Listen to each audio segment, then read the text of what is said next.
$2. Ese era el número escrito en el cartel clavado al poste junto al escenario. Alguien lo había pintado de rojo, con letras lo suficientemente grandes como para leerse desde el otro lado de la plaza, y debajo, en letras más pequeñas, las palabras «Deuda impagada», por orden del señor Harlan Briggs. El desconocido lo leyó desde la silla de montar mientras Scout bajaba por la calle principal a paso ligero. $2. El precio de la vida de una mujer en el pueblo de Driscoll. Estaba de pie en el escenario. Una plataforma baja, de 2 escalones, de madera toscamente labrada, construida recientemente, pues el serrín aún estaba fresco en la tierra alrededor de la base. Llevaba un vestido oscuro remendado en el dobladillo y un saco de arpillera sobre la cabeza que se movía con su respiración. Tenía las manos a la espalda. No emitía ningún sonido. Detrás de ella, la estructura de madera se alzaba contra el cielo, con una cuerda colgando de la viga superior, gruesa y nueva, cuyo nudo había sido atado por alguien que ya lo había hecho, o que había aprendido de alguien que lo había hecho. 6 hombres permanecían de pie al pie del escenario, en fila, con los brazos cruzados y las pistolas en la cintura. No miraban a la mujer, miraban hacia afuera, a la multitud. 40 o 50 personas se agolpaban contra los escaparates que rodeaban la plaza, observando en el silencio particular de quienes habían sido entrenados para observar sin interferir. Ninguno se movió, ninguno habló. El silencio era tan absoluto que el desconocido podía oír la respiración de la mujer a través de la tela de arpillera desde 30 metros de distancia.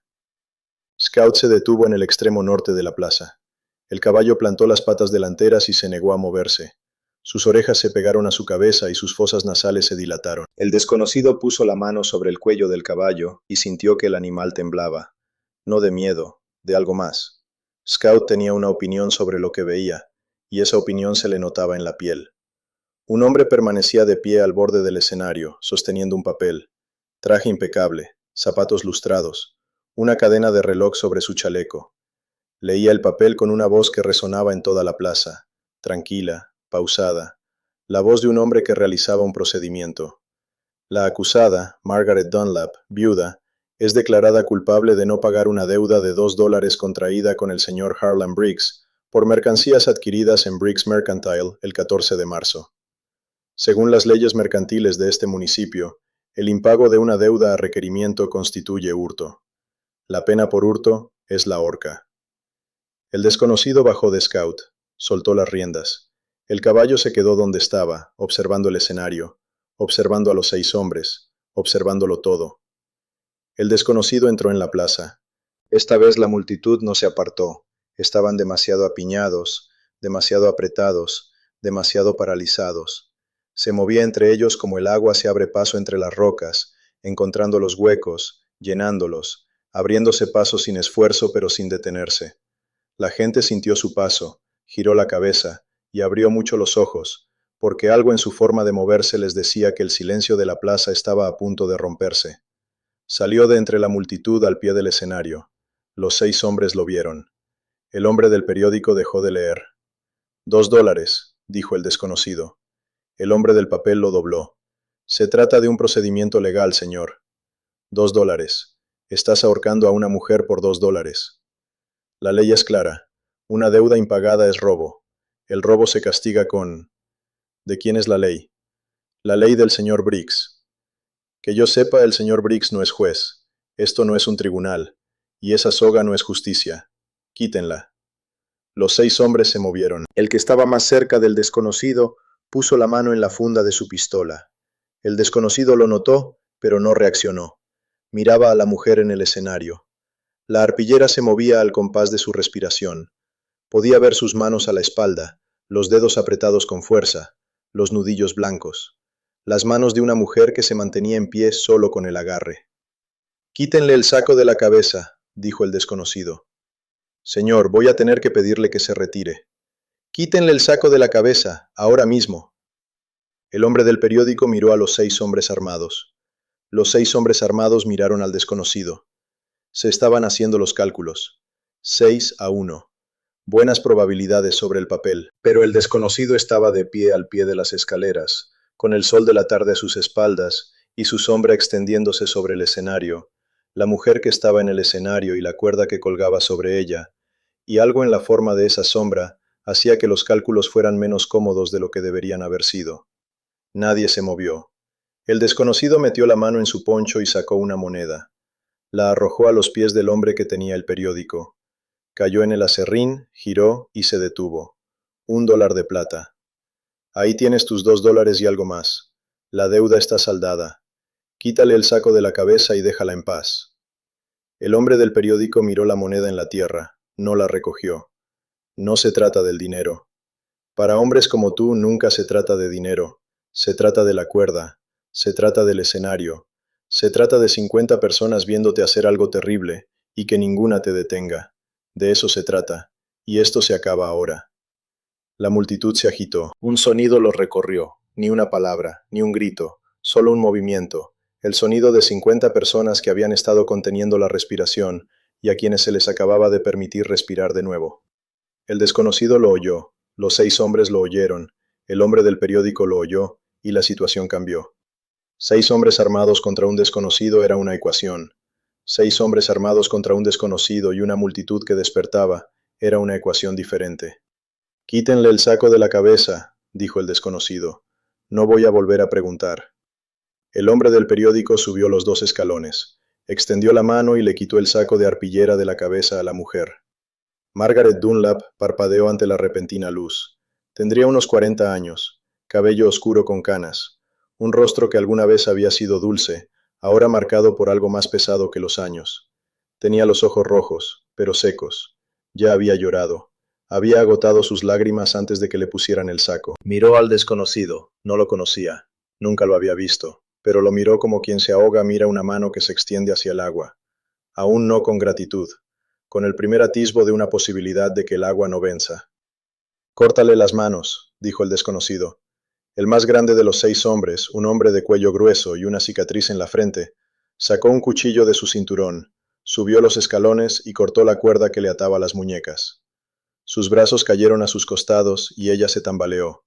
El hombre corpulento la sujetó del brazo y la estabilizó, y por un instante se reflejó en su rostro algo que podría haber sido alivio, la expresión de un hombre al que le habían pedido que hiciera algo que no quería hacer, y al que acababan de darle una razón para parar. El desconocido la ayudó a bajar las escaleras. Ella temblaba. Tenía las muñecas en carne viva y rojas donde había estado la cuerda. Él la acompañó hasta el paseo marítimo, ella se sentó en un escalón, puso las manos sobre su regazo, y las miró como si quisiera asegurarse de que aún estuvieran atadas. «Margaret», gritó una mujer entre la multitud. Una anciana se abrió paso, se arrodilló a su lado, la abrazó y la sostuvo. Luego llegó otra mujer, después un hombre, y luego 2 más. En un minuto, 10 personas rodeaban a Margaret Dunlap, y el desconocido se apartó, dejándolos hacer lo que el pueblo debería haber hecho antes del saqueo. Se volvió hacia el hombre del periódico. «¿Quién eres?» «Reeves, Walter Reeves, el empleado del señor Briggs». «¿Dónde está Briggs?» Reeves señaló hacia el sur. Una casa al final de la calle, grande, con una cerca blanca, de 2 pisos, la casa típica. La casa que todo hombre dueño de un pueblo construía para asegurarse de que el pueblo supiera que era suyo. El desconocido miró a los 6 hombres armados. «¿Quién de ustedes le ató las manos?» Ninguno respondió. El grande, el de la cicatriz, miró al suelo. 2 de ellos se miraron entre sí. Los otros 3 no miraban a ningún sitio. «¿Quién de ustedes le puso el saco en la cabeza?» Silencio. «Lo averiguaré, siempre lo averiguo, y cuando lo haga, le pedirás disculpas por su nombre. Por ahora caminen hacia el sur y manténganse al sur del pozo, los 6». Caminaron. El más grande fue el último. Se detuvo en la esquina y miró hacia atrás, al escenario y a la cuerda que aún colgaba de la viga, y algo en su rostro decía que se alegraba de que estuviera vacío.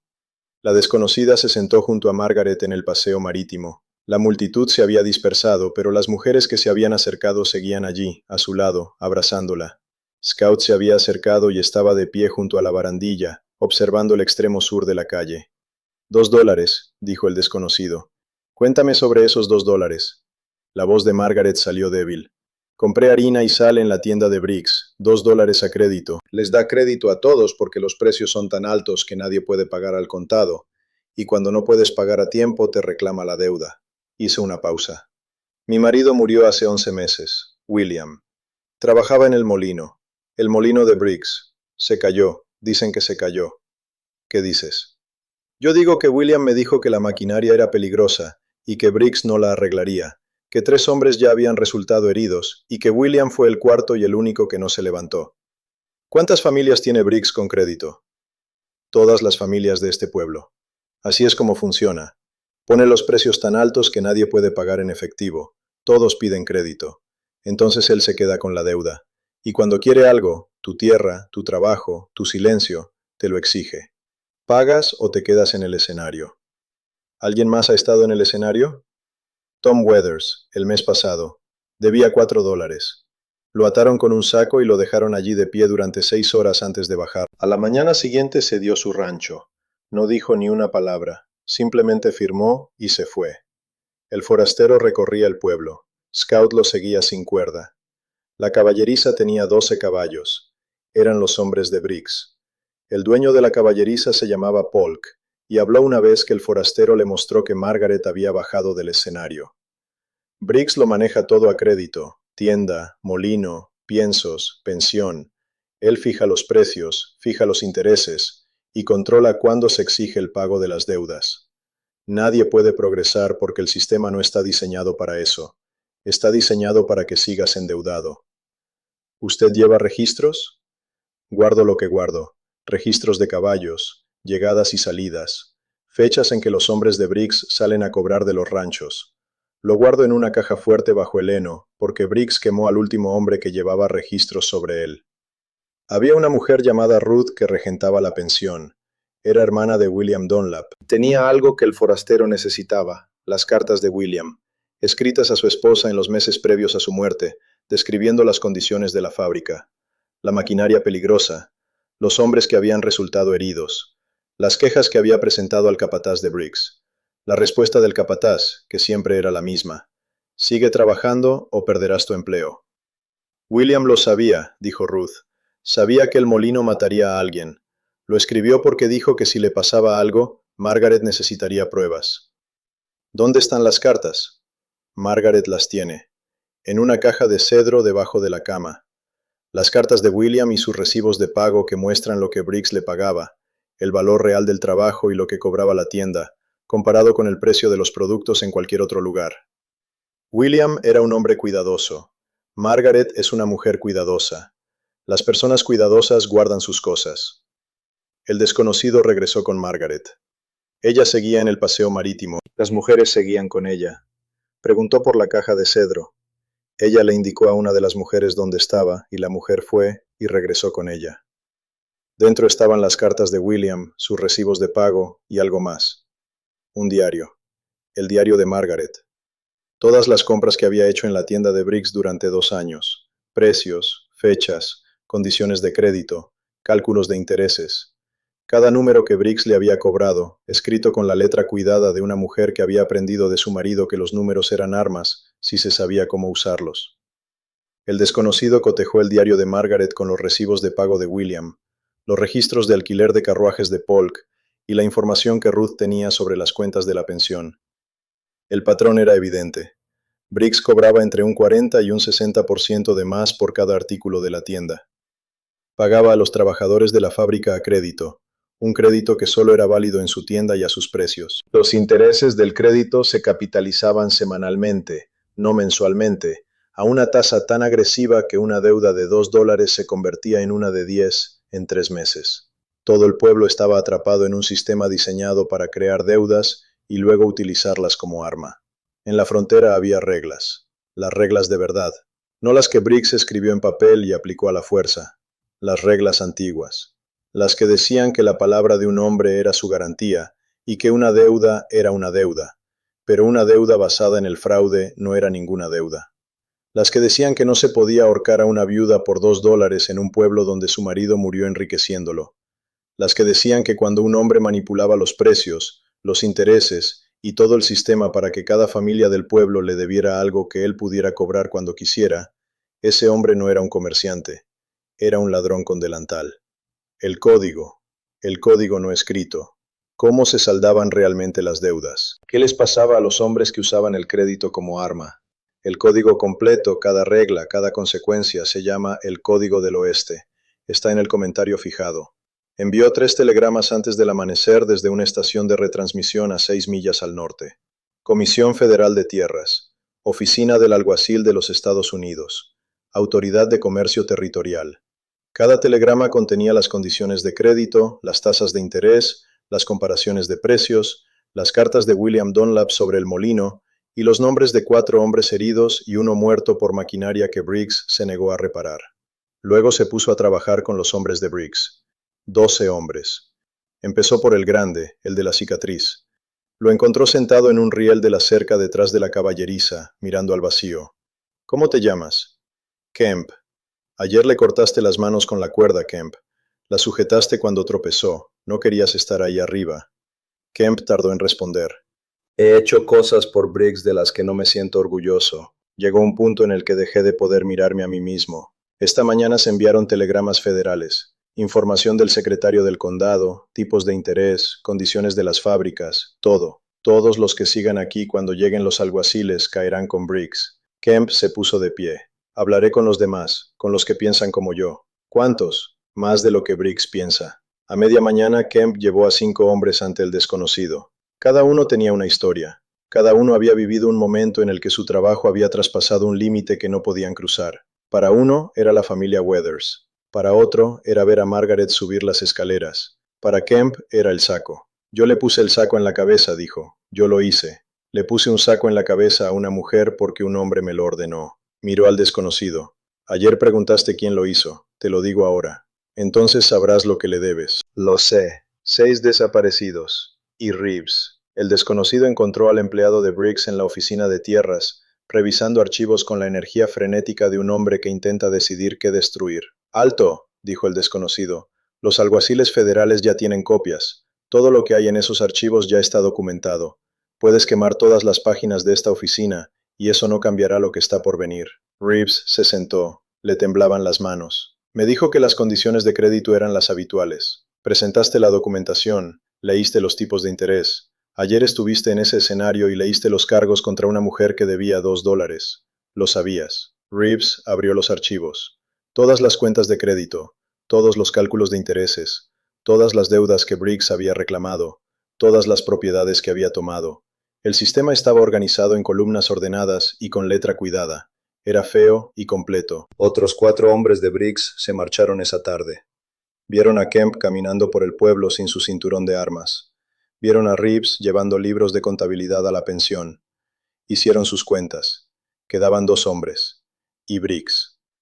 Los 2 últimos partieron con 1 hora de diferencia. Uno de ellos se detuvo en el paseo marítimo donde estaba sentada Margaret, se quitó el sombrero y dijo, «Lo siento, señora Dunlap», y se marchó. El otro simplemente siguió su camino hacia el sur sin decir palabra. Briggs llegó al atardecer. Subió solo por la calle principal desde la casa grande.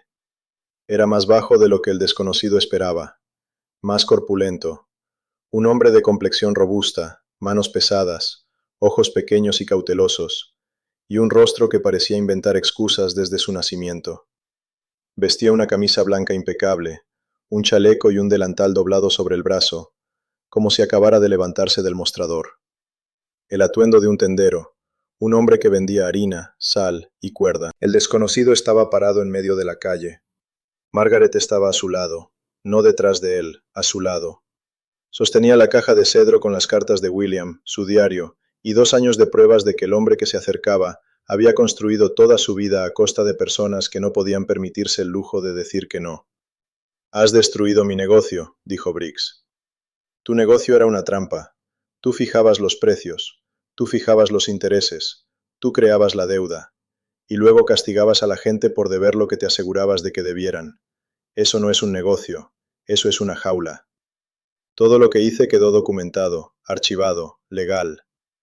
Todo lo que hiciste fue un fraude. Una deuda de $2 que se convierte en 10 en 3 meses no es crédito, es robo. Y ahorcar a una mujer por ello no es justicia, es asesinato». El desconocido miró el escenario detrás de él, con la cuerda aún colgando de la viga. «Usted construyó ese escenario, señor Briggs. Puso a una viuda en él por $2. Su marido murió en su molino porque usted no arregló la maquinaria. Y luego le cobró la harina que necesitaba para alimentarse después de haber matado al hombre que la alimentaba. ¿Quiere hablar de deudas? Esa es la deuda, y usted no puede pagarla». Briggs miró a Margaret. Ella le devolvió la mirada. Sostenía la caja de cedro contra su pecho como un soldado sostiene un rifle, cerca, firme y apuntando. Sus hombres se han ido, dijo el desconocido. Su secretario abrió sus archivos. Sus condiciones de crédito están en un telegrama federal. Las condiciones de la fábrica están documentadas. Las cartas de William Dunlap van a parar a un juez territorial. Puede quedarse aquí esperando a los alguaciles, o puede caminar hacia el sur y seguir caminando. Pero de cualquier manera, esa diligencia bajará esta noche, esa cuerda arderá, y todas las deudas de este pueblo quedarán anuladas. Briggs miró el escenario, miró la cuerda, miró el pueblo lleno de gente que le debía dinero y que estaba de pie en las puertas y en los porches de sus casas, observándolo, y ninguno parecía tener miedo ya. Parecían personas que acababan de darse cuenta de que el número en el tablero no significaba lo que les habían dicho que significaba. Se ajustó el delantal sobre el brazo, el último hábito de un tendero, y caminó hacia el sur. Pasó junto a la casa grande con la cerca blanca y siguió caminando sin detenerse. Y el desconocido lo vio marcharse y pensó en William Dunlap, en el molino, en la maquinaria que no se arregló, en los 4 hombres que resultaron heridos, en el que no se levantó y en la viuda a la que le cobraron $2 por la harina después de todo. El pueblo se reunió en la plaza. Kemp se acercó al escenario, arrancó la cuerda con sus propias manos y la arrojó al suelo. Luego agarró la viga y tiró. La estructura se desmoronó y cayó. El aserrín se levantó y se asentó, y el escenario quedó reducido a madera y clavos, y nada más. Margaret estaba de pie en la plaza, sosteniendo la caja de cedro y observando cómo se derrumbaba la estructura. Ruth estaba a su lado. Las mujeres que habían venido el día anterior estaban allí. Polk salió de la caballeriza. La multitud de las tiendas se acercaba cada vez más hasta que se encontraron donde había estado el escenario, de pie sobre el aserrín, en el mismo lugar donde Margaret había estado con el saco en la cabeza, y ese lugar ya no era un escenario, era solo tierra, su tierra. Kemp se acercó a Margaret, se quitó el sombrero. La miró y su cicatriz se volvió blanca contra su rostro enrojecido. Dijo, «Yo le puse el saco en la cabeza, señora Dunlap. Lo siento, lo lamentaré el resto de mi vida». Margaret lo miró. No dijo que estuviera bien porque no lo estaba. Asintió una vez. Eso bastó. Algunas disculpas no se aceptan, simplemente se escuchan. El desconocido se quitó el sombrero. Caminó hasta la barandilla donde Scout lo esperaba. El caballo giró hacia el norte antes de que el desconocido estuviera completamente en la silla. Ese trote suave que cubría kilómetros sin anunciarlos. Margaret lo vio marcharse. Aún sostenía la caja de cedro. La guardaría durante mucho tiempo, las cartas de William, su diario, y la prueba de que una mujer prudente con un marido prudente podía resistir más que un hombre con un escenario y una soga. Luego la volvería a guardar debajo de la cama. No porque la estuviera escondiendo, sino porque allí la guardaba William. Y algunas cosas se quedan donde el hombre prudente las puso. Ruth ya estaba escribiendo cartas. A todas las familias. A todas las direcciones que encontraba. Vuelvan a casa. La deuda está cancelada. El escenario está bajado. Traigan sus recibos. Nos vemos en el camino. Y el código que lleva el extraño, aquel por el que se regía William Dunlap cuando escribía esas cartas, sabiendo que la fábrica podía matarlo, aquel que Margaret guardaba en una caja de cedro debajo de la cama, aquel que dice que una deuda basada en el fraude no es ninguna deuda, y que una soga no convierte a un tendero en juez, y que $2 nunca valen la vida de una mujer. Eso está en el comentario fijado.